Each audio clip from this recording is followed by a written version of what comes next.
وہ ان کا عقیدہ ہے, ان کے ساتھ وہ اپنے عقیدے کے ظاہر ہے کہ جس لحاظ سے بھی کرتے ہیں ذمہ دار ہیں, لیکن مسلمان کو اس پہ بلیو نہیں رکھنا چاہیے. مختصر سا جواب ان کے لیے یہی ہے کہ وہ اپنا بلیو صحیح رکھیں. فَإِذَا عَزَمْتَ فَتَوَكَّلْ عَلَى اللَّهِ, کہ جب بھائی کسی کام کو تم پختہ ارادہ کر لو اللہ پہ بھروسہ کرو. تو مسلمان کو توکل سکھایا گیا ہے. نحس, برکت, یہ دو لفظ ہیں. ایک چیز کا بس ایک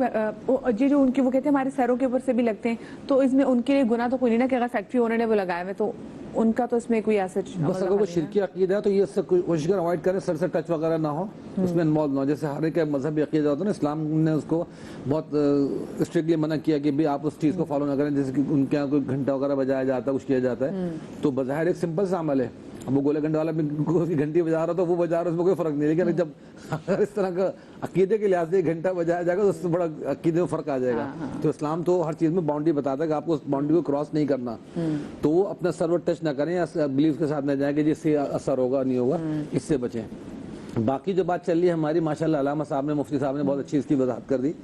دیکھیں نحوست یا برکت جو ہوتی ہے نا انسان کے اعمال میں ہوتی ہے, شخصیات میں اس کی عمل کی وجہ سے نحوست یا برکت آتی ہے. مثال کے طور پہ جب نبی کریم صلی اللہ علیہ وسلم سورۃ القدر کے نزول کے بعد شب قدر کی وہ فضیلت اور اس کے تعین اور اس کو بتانے تشریف لا رہے تھے کہ جی یہ اس کا نہ وقت ہے اور اس طرح عبادت کرنی ہے, تو جب آپ باہر تشریف لائے تو روایت کے اندر آتا ہے دو اشخاص آپس میں لڑ رہے تھے. تو اس لڑنے کی وجہ سے آپ صلی اللہ علیہ وسلم نے فرمایا کہ ان کی لڑائی کی اس نحوست کی وجہ سے اس کی وہ تعین اللہ پاک نے اٹھا لی کہ وہ برکت اس کی ہٹ گئی اور وہ اب ڈھونڈو تم اس کو تلاش کرو. تو اس طرح یہ ہے کہ جیسے اگر کوئی شخص کسی وقت میں گھر میں لڑائیاں کر رہا ہے, چک چک ہو رہی ہے, بدمزیاں ہو رہی ہیں, کوئی نجس ہے, ناپاک ہے, مرد ہے, پاکی کا غسل نہیں کر رہے, یا خواتین ناپاک ہیں, ناپاک چیزیں ادھر ادھر ڈال رکھی انہوں نے, تو یقینی طور پر اس کی وجہ سے شیطانی اثرات گھر میں زندگی میں انسان کی آ جاتے ہیں. وہ نیگیٹو وائبس آتی ہیں جس کو ہم نحوست سمجھتے ہیں اسی لیے آتی ہیں. حادثات بھی ہو جاتے ہیں, بہت ساری چیزیں اس طرح کی پیش آ جاتی ہیں. خون نجس چیز ہے,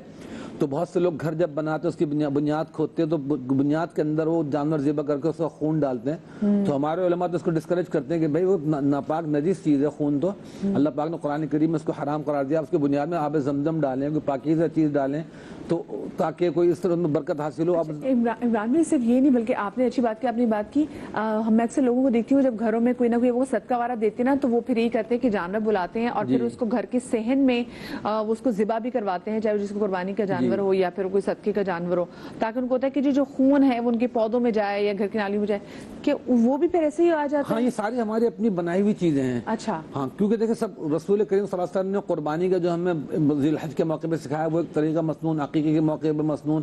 باقی خون کا اس میں کہیں بھی ایسا ایلیمنٹ نہیں آتا کہ جو خون لے کے اس میں فلاں چیز میں ڈالنا ہے, کسی کچھ درختوں میں زمین میں ڈالنا, اس سے فرق پڑے گا, ایسا کچھ بھی نہیں ہے. ہمارے بڑا یعنی اسٹرانگلی لوگ یہ کرتے ہیں, گھر بناتے ہو تو خاص طور پر کنسٹرکشن میں اس کا خون ڈالتے ہیں لازمی جانور کا.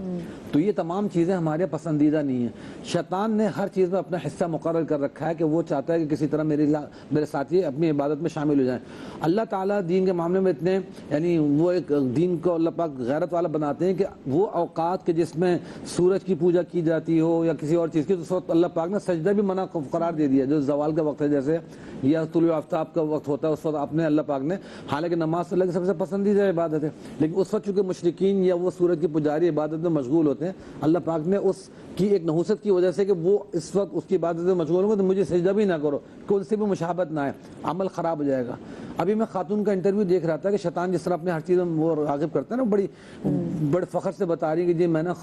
شیطان کو دیکھا, خواب بھی لائیو دیکھا, اور بڑا ہینڈسم, بڑا خوبصورت, بڑا اس نے ایلیگینٹ اور بڑا اس نے خوبصورت ڈریسنگ کی ہوئی, بڑے اس کے لانگ ہیئر, اسمائل دے رہا ہے وہ, اور اس نے ٹائی لگائی ہوئی, اور یہ پورا ایک جو ہے وہ کسی پوڈ کاسٹ کے اندر انہوں نے انٹرویو دیا, میں حیران ہو رہا تھا. اور اس نے صاف کہا شیطان نے ان کو, وہ جو بقول ان کے بتا رہی ہیں کہ شیطان نے مجھ سے کہا کہ تم نے اس کو اوپر والے کو سجدہ کر کے دیکھ لیا, کیا ملا تمہیں, اب مجھے سجدہ کر کے دیکھ لو. تو وہ مجھے سجدہ کر کے دیکھو تو بڑا خوبصورت ہے, وہ جن بھوت کی طرح نہیں ہے. میں حیران ہو گیا کہ اولاد خاتون مسلم ہیں, نان مسلم ہے, کیا میں نہیں جانتا ان کو, لیکن وہ بڑے دھڑلے سے اس کی بڑی تعریف بیان کر کے, جس طرح کوئی ایک ہیروئن کسی ہیرو کی جو تعریف بیان کرتی ہے نا, کہ اس کی آنکھیں ایسی, ہونٹ ایسے, اسمائل ایسی, زلفیں ایسی, پورا انہوں نے اس کو بڑا ڈسکرائب کیا, اور شیطان کا یہ پیغام دیا کہ مجھے سجدہ کر کے دیکھ لو. تو شیطان اسی طرح ہمارے ہر کام میں چاہتا ہے کہ ہم ہر وقت ان چکروں میں پڑے رہیں کہ جی یہ نحوست ہو گئی، یہ برکت ہو گئی. لیکن اسلام نے جو نحوست برکت بتائی اعمال میں بتائی، سیم ٹائم جیسے علامہ صاحب نے وضاحت کی کہ ایک شخص فجر کے وقت قرآن کی تلاوت سے کر رہا ہے وہ مبارک ہے، دوسرا پڑا ہوا سو رہا ہے تو نحوست ہے. تو ہمارے اعمال کی وجہ سے چیزوں میں نحوست آ جاتی ہے، یا جس جگہ پہ اللہ پاک کا عذاب نازل ہوا ان جگہوں میں نحوست آ جاتی ہے، ان جگہوں سے ہمیں اوائڈ کرنا چاہیے. میں نے پہلے آپ نے اعمال کی بات بالکل صحیح کی. مجھے علامہ بخش میری امی ہمیشہ کہتی تھی کہ جن گھروں میں لوگ ساری رات جاگتے ہیں اور سارے دن سوتے ہیں ان گھر میں نحوست پڑتی ہے.